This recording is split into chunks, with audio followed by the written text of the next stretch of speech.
Again, if you look at the top chart, typically all value investors who like to quote Buffett like to quote this metric as well. We use the market cap to GDP number, where we basically say that India is at the higher end of the range at 132%.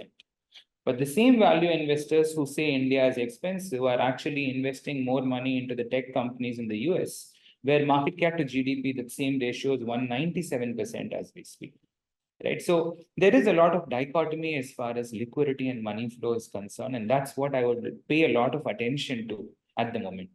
Now, interestingly for India, while the market cap to GDP ratio is at the higher end of the range, the argument for this valuation to continue is the fact that ROE for the structural part of the economy is expanded.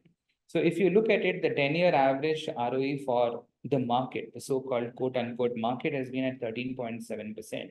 And today you are at the higher end of the range. In fact, the highest end of the range that you have seen over the last almost 15 years.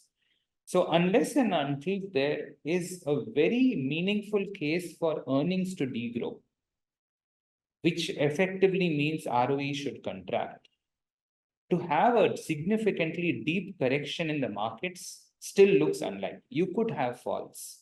I mean, a 4 to 5% fall in the market is par for the course. But when I say significant, I'm talking about a 15% correction. I'm not talking about 30 doomsday. I'm talking about a 15% correction, which is meaningful. Unless and until you see earnings degrow, which still is not the case yet, a significant correction is unlikely anytime soon.